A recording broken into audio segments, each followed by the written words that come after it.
It's man-made, brother. Man-made, brother. Yes, man-made. Guys, let us see where Muhammad got the idea from.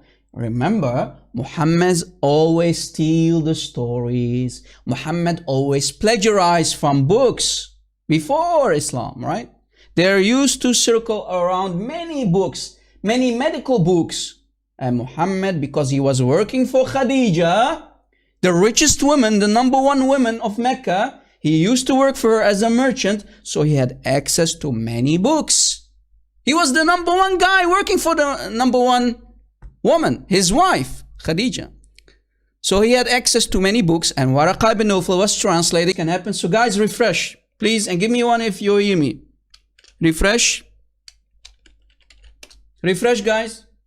Refresh. Tell me if you can hear me, so we can continue the teaching, guys.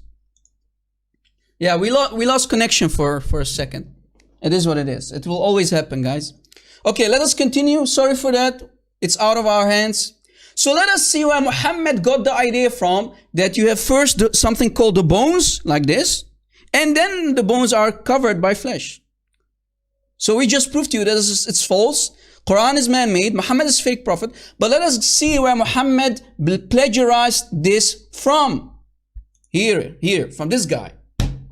From Galen, a Greek scientist who lived 1900 years ago, which is 500 years before Islam. You had the Greek scientist by the name of Galen, who came with this idea. He was wrong. He was wrong. Let us see what Galen said. Galen, 500 years, claims that Hippocrates and Aristotle, which came before him, he claims that they were wrong, right? They also made claims, and this guy, claims that they were wrong. So he says, let's see what Galen says. Galen says, water, which is sperm, nutfa, right? Sperm, water of the man, the sperm of the man, and the sperm of the woman. Yes, Galen did not know that women have eggs. Galen at that time, you know, he's a man, right? Men can make mistakes, even Greek scientists of his time, right? So he was wrong, and he thought that women have sperm.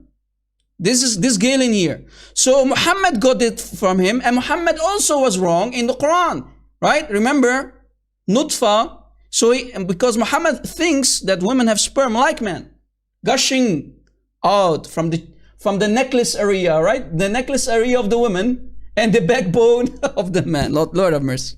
Lord have mercy.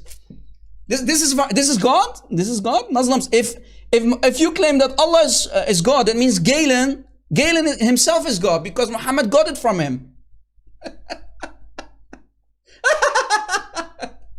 Anyway. So Muhammad stole from Galen, and I'm going to prove it to you. Just, guys, I hope that I'm not putting you asleep. Give me a one so that I know that you're still following. Are you still following, guys? So let us continue. So this guy is the one who made that claim, that gushing sperm of the man and woman from between the backbone and the ribs. Do you see it? He made that claim. Mr. Galen, the Greek scientist. Not Muhammad. Muhammad only plagiarized it. He stole it from Galen. And we are going to prove it to you. Just bear with me, guys. We're going to go there. Don't worry, Rob Christian is here. We're here with you, guys. So then he says in point number 2, the menstrual blood. So the nutfa, the sperm of the man and the women have sperm, yes. According to Islam, because they stole, Muhammad stole from Galen. So Muhammad and Galen, they believe that women and men have sperm. And this sperm becomes menstrual blood, dead blood, congealed dead blood, blood cloth, which is dead blood. So Muslims, you have to believe that your babies in the very early stages are nothing but dead zombies. They are living dead zombies. Your babies, yeah. Zombie babies in Islam, brother.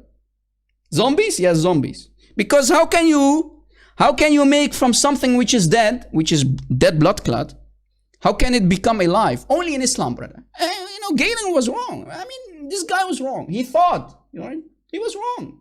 So from menstrual dead blood, you get living tissue, flesh, and then this flesh becomes bones first. You see? This is copy-paste in the Quran, right? Quran is copying, Muhammad copying from this guy. Wrong. Galen was wrong. Because Muhammad got it from Galen, the Quran is wrong. Do you see it? And then this guy says, after the bones being developed, then the flesh grows around the bones. Wrong. You see? Copy paste. Do you see it? So first you get the dead blood clot, and then from the clot you get a lump of flesh, and that flesh becomes bones, skeleton baby, and then the bones are covered with flesh. Exactly like Galen, right? Like Galen. Copy paste, brother. Plagiarizing. Copy paste. Right? You see it? Galen is wrong. Allah is wrong. Muhammad is wrong. But how did Muhammad, guys, for the Muslims who might ask the question, and I love it, I respect that. How did Muhammad get access to the work of Galen? That's the $1 million question. How? Let me teach you how. Are you still with me, guys? Are you still following? Are you still with me, guys? Are you still following? Please? I hope I'm not putting you asleep, guys. Come on. Okay, you're with me, guys? Perfect. Let us continue. So how did Muhammad get access to the works of Galen? Guys, let me tell you how. There was an Aramaic-speaking guy by the name of Sergius of Rashina. He was an Aramaic-speaking Christian.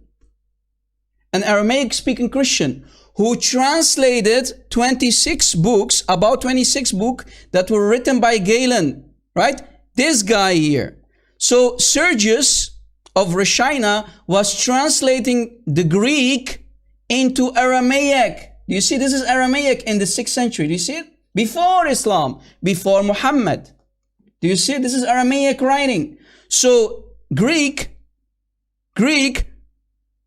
was translated to Aramaic. So Galen's work was originally in Greek, and then this guy, Sergius, translating from the Greek to Aramaic. So now we have the work of Galen into Aramaic.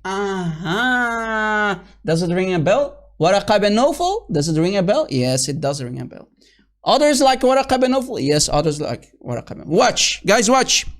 So now we have the work of Galen in Aramaic, and we know that Aramaic was basically like the Greek and Aramaic were basically the languages like English of today in the Middle East. All the countries which surrounded the Mediterranean Sea, they had access to the works of Galen, now in Greek, but also in Aramaic. Did you catch it? Did you catch it, guys? Okay, good. You caught it. So what happened? So let's say our friend, our dear Christian friend, Sergius, he came from Turkey, right? Do you see it? Nowadays, Turkey.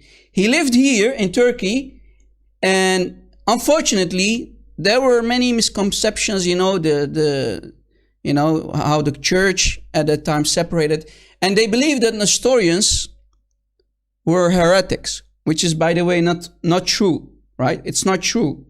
They were wrong about the Nestorians, because Nestorians were Trinitarian Christians.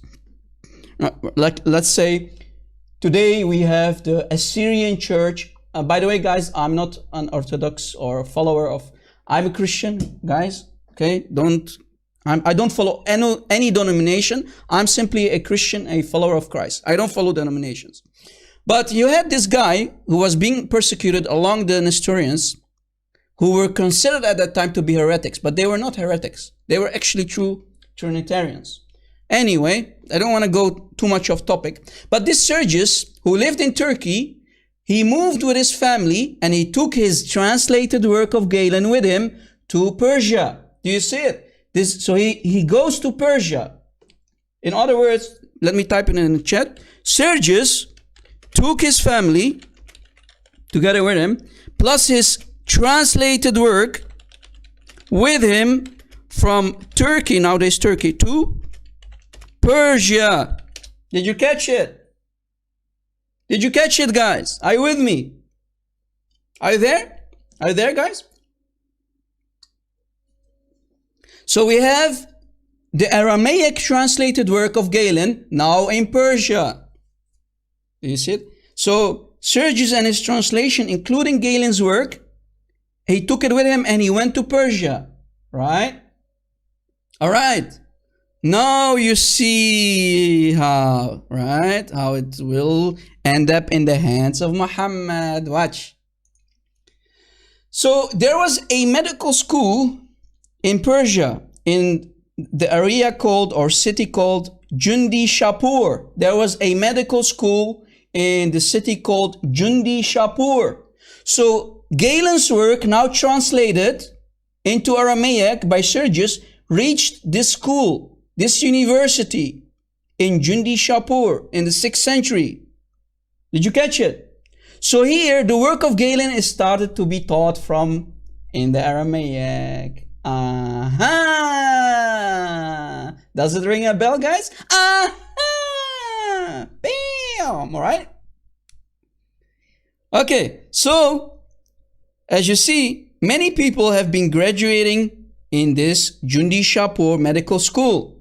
And they got graduated and became doctors, including a guy whose name was Al-Harith ibn Qallada or Qalda.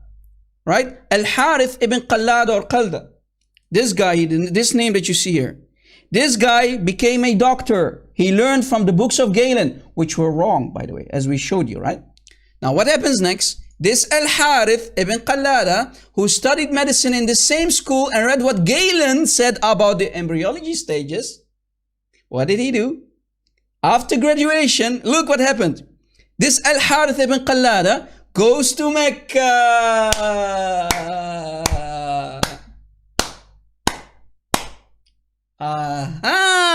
Rob Christian. Now I understand where you want to go with this information. So he goes to Mecca and becomes one of the companions of who? The Prophet of Islam, Muhammad himself. Surprise, surprise. Guys, I put a lot of work in this research, guys. I put so much, guys, so if you love me, you need to share this. Hours and hours of research. I kid you not. But I'm doing it to serve the truth, guys. I'm here to serve. You know, it will take us a lot of research, but we will come to the truth. And this is the truth. This is how Muhammad had access to the books of Galen, because of Al-Harith ibn Qallada. Later, Al-Harith ibn Qallada even marries the aunt of the Prophet and became a companion. He was living with Muhammad for 20 years. For 2 decades, he is teaching Muhammad about medicine and medical things and whatnot, including embryology that we can find in the Quran. Bam! Do you see it? Take screenshots, guys. Take screenshot. This guy was wrong because he learned from Galen, right? Take a screenshot, guys. Yeah, call me CIA, call me FBI, call me what you want to, but we are here to spank Muhammad and uncover the truth, the secrets.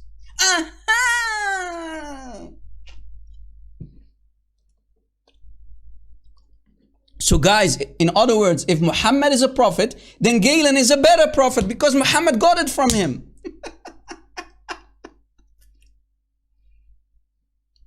And let me drink something, guys. You know. So I hope this information will reach our dear brother Daud Kim and his new friend, brother. Daud Kim, I hope my video will reach you. And I'm asking our brothers here and sisters to do what they can do is upload this video on their YouTube channel. Send the links to Daud Kim so it will reach him. So then he might learn about the true face of Islam. Learn how Muhammad was plagiarizing work. Put it in Quran. But the Quran, as we mentioned, is wrong, right? The Quran teaches that you can have a skeleton baby, brother. Did you catch it, guys? So as we said, if we can find one error in the Quran, and we just did, that means Quran is not from God. Quran is not from God. Right? So conclusion, Quran is a man-made book. But what about Dr. Kate Moore, brother? How many times have you Muslims seen talking about Dr. Kate Moore? Brother Rob Christian, brother, there's a guy called Dr. Kate Moore, brother. He says that it's true what the Quran said. Brother, did you give him the Arabic or did you give him the false English translation? We gave him the English translation, brother, because this guy doesn't know Arabic. Ah, so you duped him. Anyway, what did Dr. Kate Moore say? After finding out that they have duped him, that they have fooled him about what the Quran actually says. Watch. The same Dr. Kate Moore that you are using to brag about the Quran, which is false, he said in his book, this Dr. Kate Moore, in 1998, his book in page 15 says, the Quran pretty much copied from the works of Galen. Do you see what he's saying? Guys, do you see what Dr. Kate Moore, after finding out that they have duped him, giving him false English translation of the Quran? Remember, never ever trust any translation for the Quran. We already taught you that many times, right, guys? So this guy says, the Quran, and I quote, the Quran pretty much copied from the works of Galen, which came before Muhammad and Islam. Never, ever, ever bring up Dr. Kate Moore, because Dr. Kate Moore just destroyed you and your prophet and the Quran. Busted. Any Muslim who still wants to dare to bring up Dr. Kate Moore? Yeah, Prophet Galen, peace be upon him, exactly. All right. So what can we conclude? So here what we conclude, guys. This is what we can conclude. This sequence is scientifically wrong. The embryology stages that are described in the Quran are wrong. Thank you. Point number 2. Galen said these embryo stages 500 years before the Quran. And Galen was wrong. Galen was wrong. Quran is wrong.